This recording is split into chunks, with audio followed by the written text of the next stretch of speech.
What does changing the narrative mean to me? It's hard to imagine that going to prison would be a blessing.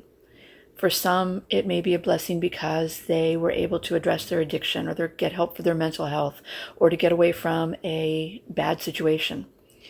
For me, it put me on the path to advocacy and to activism. I knew that when I went to prison, I could have come home and just resumed my life as a soccer mom and put it in my rearview mirror. But I'm a fighter, and that was not an option. I also knew that if I did that, I was giving permission for the things that I saw happen behind the fence to continue. Again, not an option. Right now, women are the fastest growing segment of our prison population. They are also viewed by systems actors as low-hanging fruit. Unfortunately, there's a phrase that says that when mama's gone, the whole family falls apart, and that is so true. I think one of the things that we need to be concerned about is the rising number of incarcerated mothers. We don't do enough to ensure that they can parent and parent with dignity behind the walls. There is a way to make that happen. I also think that we need to look at why we incarcerate women, how we incarcerate, and what we can do to do things differently.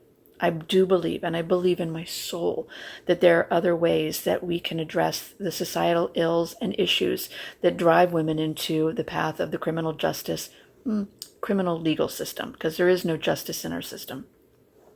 I think that when we look at the totality of incarcerated women, that we need to take into consideration the special needs, the special circumstances that have put them in the criminal legal system. I think that we also need to address what happens to women who are incarcerated, women and girls, that we provide the care that we are supposed to care for, that we, of particular concern, I think, would be the reproductive justice issues, that we don't look at the very needs of incarcerated women and girls, from providing menstrual hygiene products so that they don't have to beg, borrow, steal, negotiate, make their own. I made my own. When I came home, I had to have an emergency hysterectomy because of toxic shock syndrome. No one should go through that. We need to provide proper screenings so that things such as colon cancer, pap smears, it happens, but it doesn't happen. I think we also need to look at how we deal with pregnant incarcerated individuals. This is a huge problem, particularly in COVID.